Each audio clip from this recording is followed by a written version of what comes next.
आज क्राइम की आवाज कहानी के अंदर हम बात करेंगे एक ऐसी कहानी की, एक ऐसी महिला जिसने पैसे की हवस, बड़ा दिखने की हवस और उड़ने की आदत या उड़ने का शौक, बड़ी बड़ी कार, बड़ा पैसा, बड़ा दिखावा, बड़े बड़े महल और बड़े बड़े क्लबों होटलों में रहने की लत ने न केवल उसकी जिंदगी को लील दिया बल्कि उसके साथ एक ऑफिसर यानी एक अधिकारी की जिंदगी को भी लील दिया।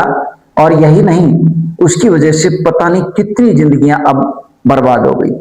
दरअसल मामला क्या है, एक व्यक्ति होता है जिसका नाम विक्रांत सिंह होता है, जो बागपत उत्तर प्रदेश के डोडा डिपार्टमेंट के अंदर CMM की पद पर यानी सिटी मिशन मैनेजर के पद पर कार्यरत होता है। और उसकी पत्नी का नाम प्राची सिंह होता है। प्राची सिंह खुद भी सिंचाई एवं जल संसाधन विभाग नोएडा के अंदर कार्यरत होती है। दोनों ऑफिसर होते हैं, बहुत अच्छी उनकी जिंदगी थी। दोनों की शादी को लगभग 5-6 साल हो चुके थे और उनकी दोनों की एक बेटी भी थी। दोनों ने अपना एक मकान बागपत में ले रखा था, जो चमरावल रोड पर गर्ग एनक्लेव के अंदर ले रखा था। अब सवाल क्या होता है, जब दोनों की जिंदगी बहुत शानदार चल रही थी, सब बहुत अच्छा चल रहा था, तो अचानक सब ठीक चलते चलते एक दिन 15 अप्रैल 2026 को विक्रांत सिंह अपने ऑफिस से ना घर जाता है, ना अगले दिन ऑफिस पे आता है और गायब हो जाता है। अब होता क्या है कि प्राची सिंह जो है नोएडा में ड्यूटी करती थी, उसका ससुराल प्रयागराज में था। वो कभी नोएडा रह लेती थी, कभी प्रयागराज अपनी ससुराल चली जाती थी और कभी बागपत अपने पति के पास, यानी जहां उसको ठीक लगता था, जहां उसका मन होता था या जहां उसके पास शेड्यूल मैच करता था वो रह लेती थी। अब होता क्या है, ऐसे ही 2-3 दिन का टाइम बीतता है, लेकिन उसका फोन जो है विक्रांत सिंह का बंद आना शुरू हो जाता है। जब विक्रांत सिंह का फोन लगातार बंद आता है तो प्राची सिंह परेशान हो जाती है और प्राची जो है 22 अप्रैल 2026 को थाना कोतवाली यानी बागपत पुलिस स्टेशन के अंदर पहुंचती है और थाने में आकर के पुलिस को एक रिपोर्ट देती है कि मेरे पति जो है वो 15 अप्रैल 2026 से ड्यूटी से घर गए थे, ना वो घर पहुंचे और ना वो अगले दिन ड्यूटी आए। उनका यही नहीं पता वो कहां पर हैं। जब ये बात पुलिस सुनती है तो पहले पुलिस FIR दर्ज कर लेती है, मुकदमा दर्ज कर लेती है गुमशुदगी का। मुकदमा दर्ज करने के बाद पुलिस प्राची से पूछती है कि क्या आपको किसी जानकार, दोस्त, पड़ोसी, रिश्तेदार पर इस बात का संशय है कि उनकी वजह से आपके पति को कोई दिक्कत आ सकती है। इस पर जो है प्राची बोलती है कि यस, हमें एक महिला है जिसका नाम राखी कश्यप है, जो उत्तर प्रदेश के राजपुर खमपुर मेरठ की रहने वाली है और उसका काफी दिन से मेरे पति से जो है बोलचाल और आना जाना था। हो सकता है कि उनके बीच में कुछ और भी हो और हो सकता है कि उसकी वजह से मेरे पति को प्रॉब्लम हुई हो। अब पुलिस उसकी निशानदेही पर जो है राखी कश्यप को उठा लेती है। जब राखी कश्यप से पूछताछ करती है तो राखी कश्यप एक चौंकाने वाला खुलासा करती है। वो बोलती है कि ये बात ठीक है कि विक्रांत सिंह और हम काफी नजदीक थे और हम दोनों ने शादी करनी थी। विक्रांत सिंह ने मेरे से प्रॉमिस कर रखा था, लेकिन विक्रांत सिंह जो है वो धोखेबाज और गद्दार निकले। वो एक जो है मुझे धोखा दे करके कहीं चले गए और 25 अप्रैल 2026 को हमने शादी करनी थी और वो पहले ही कहीं पे मुंह छुपा करके भाग गए हैं। अब पुलिस सोचती है कि ये जो है कोई ऐसा सबूत है नहीं और राखी जो कह रही है ये बात सही हो सकती है। पुलिस जो है उसको छोड़ देती है ये कह करके कि जब भी पुलिस को आवश्यकता पड़ेगी तो आपको पुलिस स्टेशन आना पड़ेगा, यानी हम दोबारा आपको बुला सकते हैं।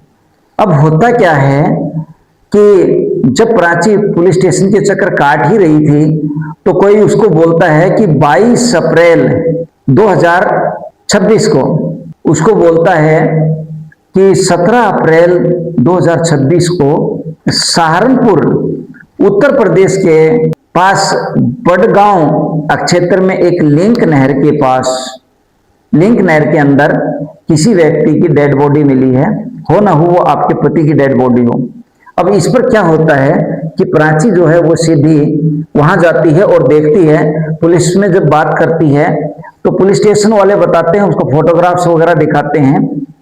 जब वो देखती है तो उसको कपड़ों से और उन फोटोग्राफ से समझ आ गया कि ये विक्रांत सिंह के फोटोग्राफ हैं, और वो रोना चिल्लाना शुरू कर देती है और वो बताती है कि ये मेरे पति की ही फोटो हैं। इस पर पुलिस उसको बताती है, पोस्टमार्टम रिपोर्ट हमारे पास है, और पोस्टमार्टम रिपोर्ट में इसके सिर पे चोट के निशान थे गहरे, किसी हथियार से, धारदार हथियार से और इस पे हमला किया गया था, और गोली का भी इसके ऊपर निशान था, और जो है इसका मर्डर किया गया है। अब पुलिस जो है वो क्या करती है, प्राची जो क्या करती है कि वापिस बागपत पुलिस स्टेशन आती है और पुलिस स्टेशन में आकर के ये सारी जानकारी जो है उसको देती है। अब इस दौरान ये जो बात थी ये खबरों में आ जाती है, सोशल मीडिया में आ जाती है, अखबारों में आ जाती है, और प्राची की निशानदेही पर जो वो राखी कश्यप का नाम पुलिस तक पहुंचा था, पुलिस दोबारा राखी कश्यप को ढूंढना शुरू कर देती है। लेकिन होता क्या है कि राखी कश्यप ना तो दोबारा पुलिस को मिलती है और ना ही उसका मोबाइल खुला मिलता है, मोबाइल स्विच ऑफ आता है। अब पुलिस ताबड़तोड़ छापे मार रही थी क्योंकि उनको शक ये था कि राखी कश्यप का ही इसके अंदर हाथ है और राखी कश्यप कहीं जो है निकल ना जाए। अब होता क्या है, नौगांव में उसके भी रजवाहे पे के अंदर एक लाश पाई जाती है। अब वहां पे क्या होता है कि जो मेरठ पुलिस है, हाफड़ बागपत पुलिस है, वो राखी कश्यप की जो है डेड बॉडी को लेती है, और जब उसके मोबाइल कॉल्स को, डिटेल्स को निकालती है तो पता चला कि दो व्यक्ति हैं जिनका नाम है कपिल चौहान और सुधारस चौहान।